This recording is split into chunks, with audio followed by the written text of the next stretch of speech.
It began like any other spring night in New York City, restless, flickering, alive. On April 19th, 1989, the hum of Manhattan pulsed through the streets, its lights casting a golden haze over sidewalks and subway grates. But deeper into the city, where asphalt gave way to winding dirt paths and skeletal trees, the heart of Central Park kept its own secrets. There, beneath the shelter of fading twilight, the park transformed. The chirping of birds surrendered to rustling leaves and distant, hollow echoes. Light posts flickered, tired and half-forgotten, casting crooked shadows on the path. And somewhere in that stillness and scene, unheard a scream was swallowed. By the night dot at 1:30 a.m., police officers stumbled upon a body unrecognizable, battered, broken. A young woman lay in a ravine, her clothes torn, her skull fractured, and blood darkening the earth beneath her. She was barely alive. Whoever had done this had left her for dead. There was no ID, no voice left to speak, just a woman in a coma and a city about to erupt. The victim would later be identified as 28-year-old Trisha Maley, a rising investment banker who had gone out for an evening jog. That night, she never returned home. Now, she lay unconscious, in a hospital bed, her body fighting for life as the media pounced. Splashing headlines of horror across breakfast tables. Central Park jogger brutalized, they cried. Wilding teens attack. In the coming hours, the park would be searched, sirens would scream, and fear would grip the city like a noose tightening around its neck. A hunt began not just for justice, but for someone to blame. And the more heinous the crime, the more desperate the demand for answers. Panic spread quickly. The notion of wolf packs of violent teens, black and brown faces, painted as predators, took hold. The story wasn't just about one woman's trauma anymore. It became a parable of race, fear, and crime in late 80s New York. But here's the thing, in the flurry of lights, speculation, and political pressure, no one seemed to ask the right questions. Not yet. No one asked what really happened in that park, or who really did this. Instead, the city moved fast, and in the shadows of Central Park, 5 teenagers were about to be pulled into a storm from which there would be no escape. The night that changed everything wasn't just about one act of violence. It was about what followed. The assumptions, the rush to judgment, the machinery of law and order grinding into motion, relentless, indifferent, and blind to truth. And as day broke over Manhattan, the lives of 5 boys, 5 children were already beginning to disappear into the cracks. As dawn crept across the skyline, the city stirred with unease. News of the Central Park attack had taken root, not just in headlines, but in the consciousness of an already anxious metropolis. The sense of safety, fragile even in the best of times, had been shattered. A woman had been found, brutalized, in the city's most iconic green space, and the pressure on police to deliver answers surged like a tidal wave. What followed was not a methodical investigation, but something closer to a manhunt, not just for one suspect, but for a narrative, one that could be packaged, sold, and accepted. Within hours, police began sweeping through neighborhoods near the park, asking questions, collecting names, casting their net wide and indiscriminately. On the night of April 19th, it was true that a group of teenagers, about 30 of them, mostly black and Latino boys, had been in Central Park. Some were roughhousing, yelling, throwing rocks, getting into skirmishes, petty chaos, youthful recklessness, mischief at worst. But the line between nuisance and danger had already been blurred in the public imagination. And now, with a violent crime to answer for, that line disappeared entirely. Among those taken in for questioning were 5 boys: Kevin Richardson, Raymond Santana, Antron McCrae, Yusef Salam, and Corey Wise. The youngest was just 14. None of them had any criminal history. They were sons, students, teenagers. But that didn't matter. What mattered was proximity to the park and the color of their skin. One by one, they were brought into the precinct, not as witnesses, not as kids, but as suspects. Hours passed. Day turned to night. Their parents were not allowed to stay in the room. Lawyers were nowhere to be found. These were children, cornered by seasoned interrogators who had a singular goal: confessions. They were fed details they didn't know, names of people they'd never met. They were told others had blamed them, that they'd better speak first or face harsher punishment. After enough time, the truth became elastic, stretchable, bendable, manipulable, and when fear grips a child, truth often gives way to survival. Kevin Richardson, 14, was bruised when he left the interrogation room physically. Emotionally, he was already breaking. Raymond Santana, also 14, was told he could go home if he just told them what they wanted. Antron McCrae's own father urged him to cooperate, terrified his son would be hurt. Yusef Salam, 15, tried to stay silent, but eventually caved under hours of pressure. Corey Wise, who wasn't even on the original list, only went in to support his friend. He would become the one who suffered most. The boys told the police what they thought they wanted to hear, a story stitched together from fear and suggestion. They repeated lines, mixed up times, fumbled details. The tapes showed them unsure, contradicting each other, making mistakes no guilty person would make. And yet, those tapes would soon become the prosecution's cornerstone. By the time their taped statements were recorded, each boy had already been interrogated for hours, some for over 24 hours straight. They were tired, terrified, and confused, and each of their confessions implicated the others. Together, they formed a puzzle that didn't fit, but one that authorities insisted completed the picture. The city breathed a sigh of relief. The villains had been found, and they were young and brown and poor. The headlines could now write themselves: Wolf Pack Caught, Animals in the Park. The fear that had taken hold of New York found its scapegoats.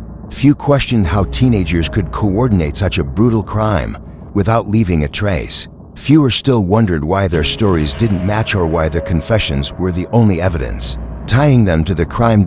In a matter of days, 5 innocent boys became the face of savagery in a city desperate for a story to believe. They didn't know it yet, but the machine had already chosen them. There would be no pause, no reflection, no careful deliberation.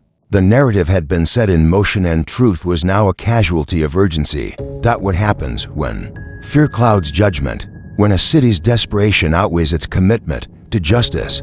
For these 5 boys, the answer would unfold slowly, painfully, over years marked by injustice, silence, and survival. But in that moment, in the second act of this tragedy, they were just children, handcuffed to a nightmare they didn't understand. Confessions, in the world of criminal justice, they are considered the gold standard, undeniable proof, the voice of guilt laid bare.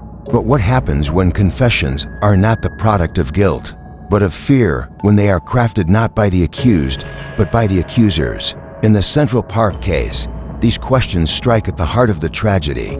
In sterile rooms under bright, flickering lights, 5 terrified teenagers sat alone, surrounded by adults who wielded power like a weapon, hours stretched on without food, without rest. The police said they were just helping, just talking. But the questions kept coming, twisting and circling back like a trap tightening its grip. These boys, Kevin, Raymond, Antron, Yusef, Corey, were not speaking freely. They were coached, prodded, corrected. The interrogators fed them fragments of a narrative, places, times, names. If they got it wrong, they were told again and again, until their answers began to resemble what the police already believed. They were promised release if they cooperated, told they could go home, that their friends had already turned on them. They were too young to understand the stakes, too scared to know the power they were giving away with each false word. They didn't have lawyers, they didn't have advocates. What they had was a system that wanted them guilty. And so, piece by piece, under unbearable pressure, they began to talk. The tapes that followed were jarring, not because they revealed truth, but because they so obviously didn't. In them, the boys contradict one another. They misstate times, locations, even the nature of the crime. None of them can describe Trisha Maley accurately. None of them knows where the attack occurred. One says she was assaulted near a lake. Another places her by a reservoir. They contradict each other on what she was wearing, who struck her first, who held her down. They name each other. They shuffle roles. They adopt the parts they were assigned, not the ones they lived. And yet, these confessions were accepted without scrutiny. They were taken as gospel, despite the inconsistencies, despite the fact that no physical evidence linked any of the boys to the scene. No blood, no hair, no semen, no eyewitnesses who had seen them with the victim. Nothing but words manufactured in a pressure cooker of fear and fatigue. At trial, prosecutors played the tapes with theatrical flair. Jurors listened as teenagers confessed to monstrous acts, but they never saw what came before those recordings. They never witnessed the exhaustion, the panic, the breakdown. They never heard the pleas for rest, or for parents, or for anyone to help them understand what was happening. And the media, they played their part, clipping sound bites, blasting headlines, painting the confessions as the final nail in the coffin. They admitted it. They said, "What more do you need?" But the deeper question went unasked. Why would children confess to a crime they didn't commit? The answer is painful, but not complicated. Because they were afraid. Because they were lied to. Because the adults around them weren't trying to find the truth, they were trying to end the story. False confessions are more common than most realize, particularly among youth. Studies show that young people are far more likely to be influenced by authority, to confess under pressure, to accept blame for things they didn't do just to escape interrogation. But in 1989, that science wasn't part of the conversation, and even if it had been, would anyone have listened? These weren't just 5 teenagers. They were symbols, chosen, shaped, and sacrificed to fit a narrative that comforted a fearful city. Their confessions were never about truth. They were about closure. And for the system, closure had become more important than justice. By the time the ink dried on their statements, the machinery of prosecution was already in motion. Their names had been etched into the public's mind. The image of a feral mob, of youths attacking an innocent jogger, had been locked into place. And no amount of doubt, no contradiction, no hole in the story could undo that damage. The confessions didn't make sense, but they didn't need to. Not to the police, not to the prosecutors, not to the public. All that mattered was that they existed. And so, the story rolled forward, built on sand, powered by panic, destined to collapse, but not before it crushed 5 young lives under its weight. By the time the trials began, the verdict had already been delivered, not by a jury, but by the city itself. New York was hungry for justice. No, not justice, vengeance, the kind that satisfies the collective anger of a wounded public. And the narrative had been set in stone. 5 boys, a brutal attack, a night of violence in Central Park. The confessions, however flimsy, had sealed their fate in the court of public opinion. Everything else was just ceremony. The media didn't report, they roared. Headlines screamed of wolf packs and savage beasts. Television anchors repeated the story with moral outrage and theatrical grief. The words used to describe the teens were deliberately dehumanizing, designed to provoke fear and fury. They weren't children anymore. They were monsters. One tabloid referred to them as a roving gang of youths. Another simply called them the Central Park 5. That label, clinical and cold, would follow them for decades. They became symbols, not people. Symbols of everything the city feared: urban decay, youth violence, and above all, black and brown rebellion against the social order. And then came the voices of power: politicians, commentators, celebrities. One public figure took out a full-page ad in the New York Times, calling for the reinstatement of the death penalty. Bring back the death penalty. Bring back our police, the ad demanded. He didn't ask if they were guilty.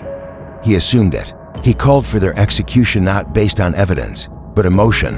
And the evidence, it was fragile at best. No DNA from any of the boys matched the rape kit. No fingerprints tied them to the crime. No blood, no hair.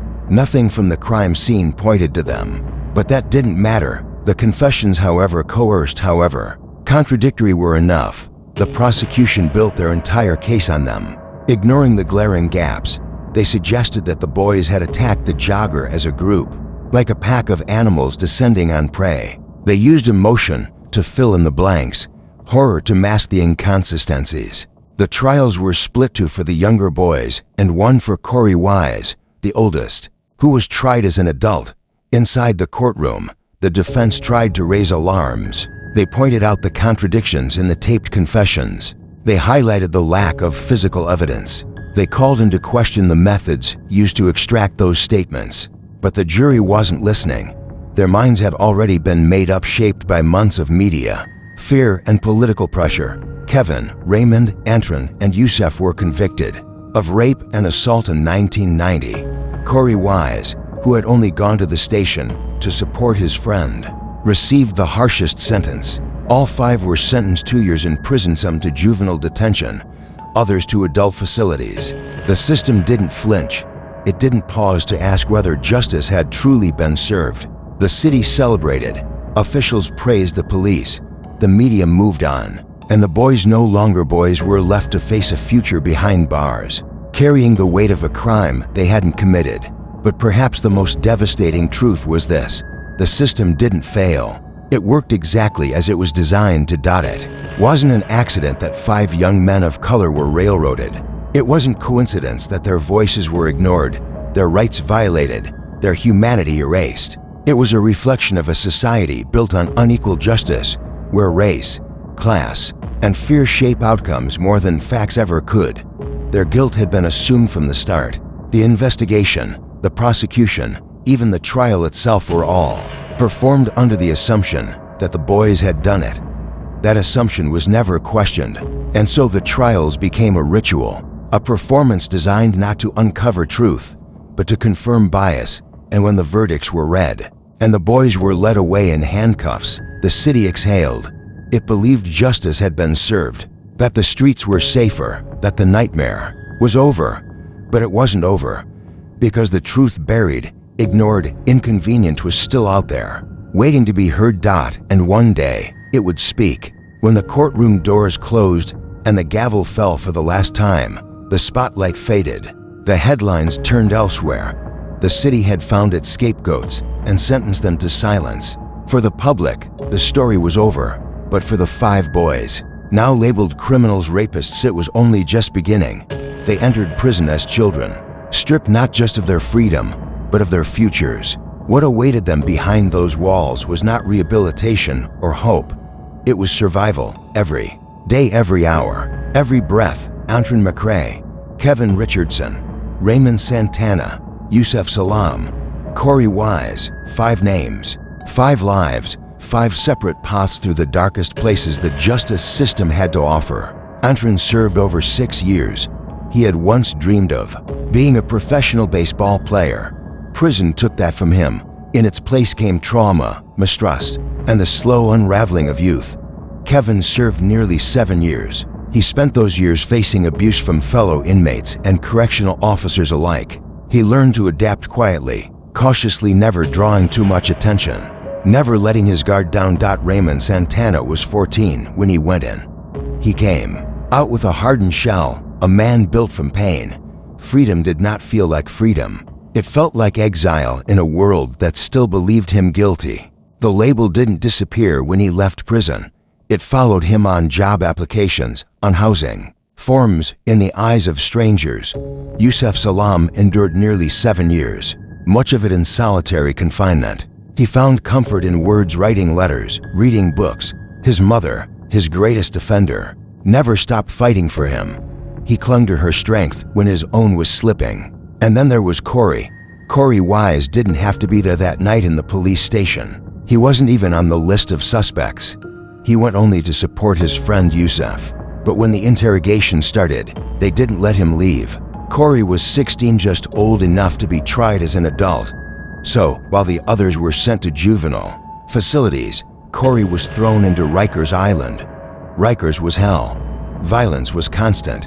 Solitary confinement became his refuge, and then his prison within a prison. He spent years in and out of isolation, days without sunlight, nights without sleep. He missed funerals, birthdays, and life itself. Time bent and broke around him. He entered at 16 and would not walk free until he was nearly 30. Corey's survival was nothing short of a miracle. In those silent, suffocating years, he lost his brother. He lost his hearing in one ear after a beating. But somehow, he held on. Each of the 5 experienced a different kind of death behind bars. The death of innocence, the death of trust, the death of dreams. Prison didn't just take years. It reshaped them, scarred them in ways that no settlement, no apology, no exoneration could ever fully repair. And still, they endured. There were moments, small, quiet ones when hope crept in, letters from family, books passed between cells, a kind word from a teacher or guard. But mostly, it was darkness, years defined by the ticking of clocks and the clang of metal doors. The world outside kept moving. Inside, they were frozen in time. What do we expect from a child who grows up behind bars? How do we measure the damage done to a life interrupted so violently? These boys were not just imprisoned physically. They were trapped by a lie that had been given legal form. They left prison with criminal records, with no access to compensation, no pathway to clear their names. Society still saw them as guilty. They walked back into a world that had already moved on, one that did not welcome them back. But they carried something else too, something heavier than shame or grief. They carried truth. For over a decade, they bore that truth in silence, not because they weren't speaking, but because no one was listening. Their voices were dismissed, their claims ignored. Every door they knocked on closed before they could finish their sentence. Until one day, the door cracked open, not because of a legal breakthrough, not because the system had a sudden change of heart, but because someone somewhere decided to tell the truth. And when that truth came, it came like lightning, unpredictable, undeniable, and impossible to ignore. For 13 years, the truth lay hidden beneath the weight of a lie. 5 young men had served their sentences. Their reputations had been shattered, their lives permanently altered, and for the most part, the world had moved on unchanged, unbothered, and unaware. But truth, no matter how deeply buried, has a way of resurfacing. In 2002, that truth came from an unexpected place, a prison cell. Moshe Reyes was already serving a life sentence for a string of violent crimes: rape, murder, assault, a predator. By every legal and moral definition, he had confessed to numerous attacks committed around the same time as the Central Park case. But the jogger's assault had never been among them. Until now, 13 years after the crime that shook New York, Reyes stepped forward and confessed, not just to being involved, not just to helping. He confessed to being the sole attacker of Trisha Meili. He told investigators what only the true perpetrator could know: details that were never made public. Where she was found, how he struck her, what he took, the sequence of events. He named no accomplices, because there were none. For many, it was a moment of shock. For the 5 men who had lived with the label of rapist for over a decade, it was surreal. Here was a stranger, someone they had never met, admitting to the crime that had destroyed their lives. But this wasn't just a confession. It was a revelation confirmed by science. DNA testing, more sophisticated now than in the late 80s, was performed again. And this time, the results were irrefutable.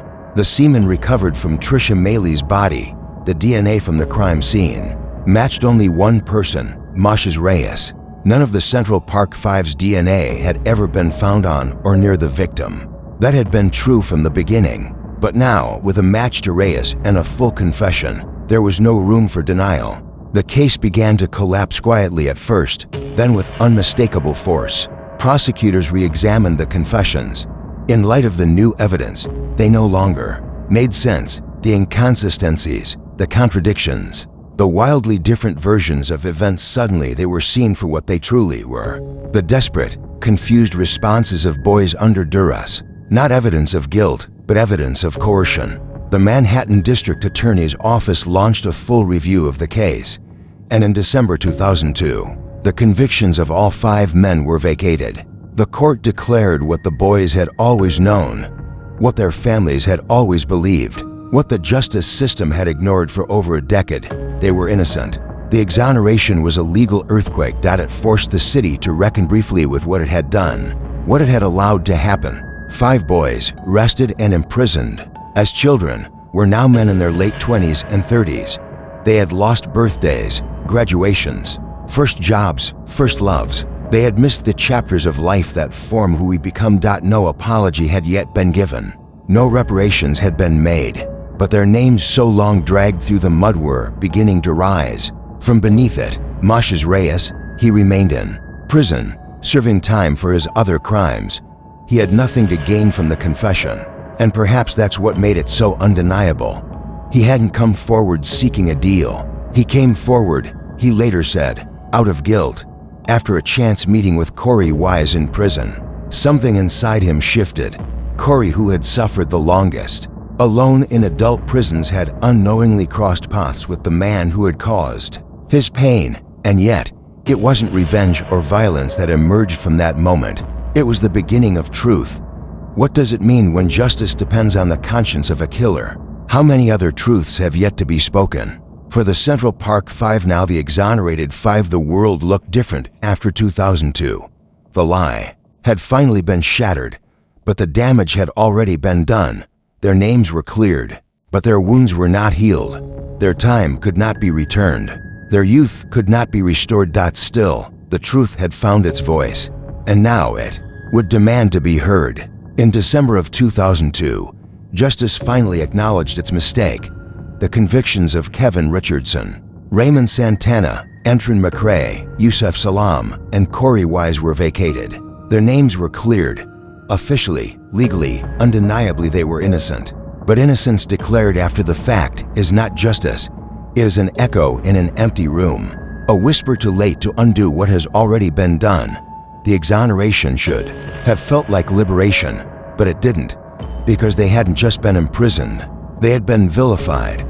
Their identities were forged in headlines that never printed retractions. Their faces were burned into the public memory as predators, as monsters, and when the truth emerged, that same public looked away, not out of shame, but because the story no longer fit the narrative it had accepted. Innocence didn't erase the trauma. It didn't restore the stolen years. The exonerated five were men now, but they were forced to rebuild lives that had never been allowed to fully begin. And everywhere they turned, they were reminded of what had been taken from them. Corey Wise had spent nearly 14 years in prison, the majority of it in adult facilities. Isolated and abused, he emerged from those years changed, scarred in ways most will never understand. He never finished high school. He never got to be young. What he carried out of those prison gates wasn't just pain, it was survival. Antron McCray refused to live in New York ever again.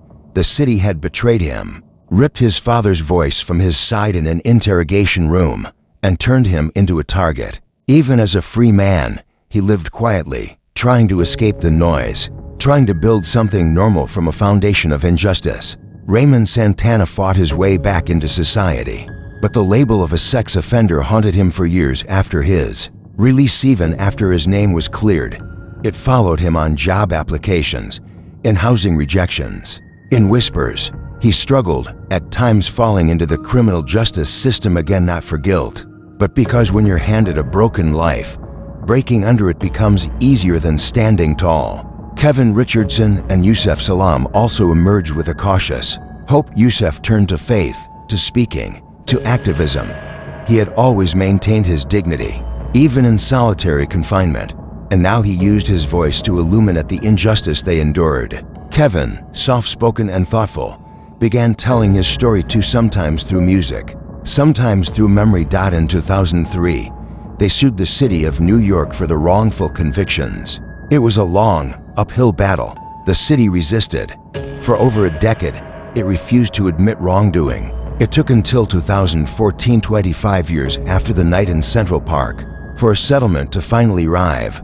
$41 million. Not as payment for pain, because pain is immeasurable, but as acknowledgement, as a symbol, an attempt at repair. It was one of the largest wrongful conviction settlements in the city's history, and still, it felt like too little.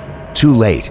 Money cannot restore time. It cannot heal relationships lost or years erased, or the weight of being labeled guilty in the eyes of millions. It cannot fix a system that had treated children like criminals and truth like an inconvenience, but it could be a beginning. By then, the five men had already begun to rise, not as victims, but as advocates. They spoke to students, stood on stages, gave interviews, not to relive their pain, but to teach with it, to warn of what happens when justice bends to fear, when race and youth become weapons of accusation, when media becomes jury and public outrage becomes the judge.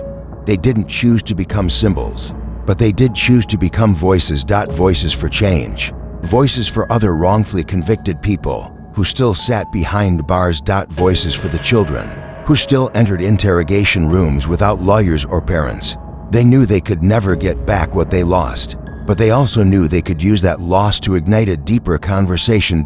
In being exonerated, they had won a measure of justice. But in telling their stories, they would fight for something greater. Reform, recognition, redemption, not just for themselves but for the system that had to be rebuilt from the brokenness they had endured. Long after the courtrooms emptied and the headlines faded, their story found new life not in the archives of legal textbooks, but in the hearts of millions who had never heard it before. In 2019, 3 words reignited a national conversation: when they see us. Ava DuVernay's Netflix miniseries wasn't just a retelling, it was an act of reclaiming. Through 4 wrenching episodes, the faces behind the names came into focus: Kevin, Raymond, Antron, Yusef, Corey, not as mugshots, not as statistics, but as sons, friends, innocent boys trapped in the machinery of injustice for decades. Their pain had existed in court records and scattered interviews, but now, audiences were placed inside those interrogation rooms, made to feel the suffocation, the confusion, the injustice in real time. Viewers watched as children were manipulated and criminalized, as a city celebrated their downfall, as the world turned its back on the truth. When They See Us was not just art, it was revelation. For many, it was the first time they'd heard the full story unfiltered by fear-mongering or political spin. The series pulled no punches. It made audiences confront hard questions. How do we see young Black and Latino boys? How easily do we believe they are dangerous? How quickly do we silence them when they plead their innocence? The cultural response was seismic. Viewers wept, protested, shared. Conversations erupted across living rooms, classrooms, courtrooms. Former prosecutors and officials were called to account. Public figures who once called for the boys' execution were reminded of their words, and for the exonerated 5 now men, now fathers, now truth tellers, it was a moment of reckoning. But this time, it wasn't them on trial, it was the system, because the story of the Central Park 5 is not just about what happened in 1989, it is about what still happens. The system that allowed 5 children to be railroaded remains largely unchanged. Youth still face police interrogations without protections. Racial bias still infects courtrooms. Media still pounces on guilt before facts. When They See Us posed a simple but devastating question: what do you see when you look at these boys? Do you see children? Do you see potential? Or do you see threats? And if that question makes you uncomfortable, it should. Because that discomfort is where justice begins. Not in blind acceptance, but in hard, unflinching examination. The 5 men did more than survive injustice. They transformed it. Yusef Salaam became a motivational speaker, an author, and in 2023, a New York State Senator, a symbol of resilience and political transformation. Raymond Santana launched a clothing brand and supported youth advocacy. Kevin Richardson received an honorary degree and continued mentoring at-risk teens. Antron McCray chose a quieter life, protecting his peace, but never shying from truth. Corey Wise created the Corey Wise Innocence Project to help others falsely accused. They turned tragedy into legacy, but they shouldn't have had to. The story of the Central Park 5 is a story of many things: racism, media frenzy, institutional failure, but it is also a story of endurance, of voices rising after being buried, of young boys who became men in the shadows, only to return and shine light into the darkest corners of our justice system. They were seen as guilty before they were ever heard. But now, the world is listening, because when we really see them, not the caricatures, not the labels, but the people, we begin to see the truth about ourselves, about the systems we trust, about the stories we believe too easily. And when we see them clearly, maybe we can finally begin to ask the most important question: when they see us, what will they see next?